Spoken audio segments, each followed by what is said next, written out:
Hi, this is Jennifer Aline Graham, the blogger for the Speaking Out About Self-Harm blog on healthyplace.com.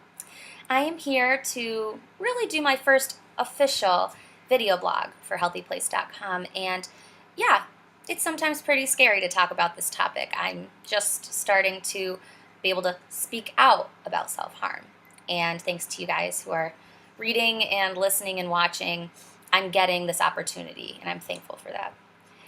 What I'm talking about today in this video blog is telling a loved one that you self-harm. This is frightening. This is scary. This fear doesn't go away easily, but the fact that you want to tell somebody and you are scared means you are stepping in the correct direction. If you are afraid of getting support, but you're telling somebody, that means something. When it came to me when I was hurting myself, I disclosed it to my mother at a therapy session. First off, it took weeks and appointments of going to different therapists until I found the one I was comfortable with. Do not rely on the first or second therapist that you meet. Wait until you find someone comfortable. Luckily, I found somebody, and it took me a while until I realized I can't hide this from my mom.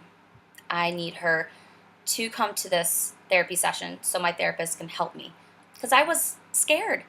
I didn't know what she was going to think. Luckily, I had my therapist to help me. And it was good because I didn't have to do all the talking, and I did have the support I needed.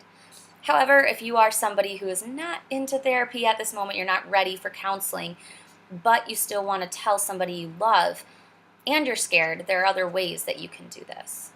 You can, write it down. Write down in a notebook what you want to say, and, do dear letters. Dear Mom, and write down, I want to tell you this. And you know what? Maybe you'd even give them a note. Maybe that's the way you want to go about it, is I'm not ready to talk verbally about it, but I'm ready to talk about it. I remember in my English class when I was in high school, I wrote a creative story, and there was a character who self-harmed. And that was my way of getting those emotions out without coming out and saying it was me. But my teacher knew that I was going through a rough time, and she probably connected it. But that was a good step. I acknowledged that character. And look, now I have a book, and there's actually a character in it that self-harms. And she has a lot of my situations in there. But when it comes to disclosing this, it is important. It's something that makes you realize, all right, I'm moving forward. If you are scared, like I said, you can write a note. You can talk to somebody. Before you talk to somebody you really want to tell them, like a family member, if you want to tell a friend, make sure you're in a good mindset. Make sure they're in a good mindset. I told one of my best friends that I was going through this, and he, I think he was interested, but he was scared to be interested. But I told him. And, I was happy that I had a friend who knew, who understood that I wasn't missing school because I was sleeping, or I wasn't missing school because I didn't want to go. I was missing school because I had mental health issues, and he was there and he understood. It's scary. It's scary to disclose the fact that you are a self-harmer and that you want support, but by telling others that you want them to know and you want their support is extremely important.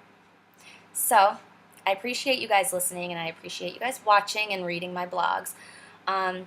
Make sure you go to Amazon.com, Nook or Kindle, and find my book, Noon by Jennifer Aline, and check it out. All right. Thank you guys.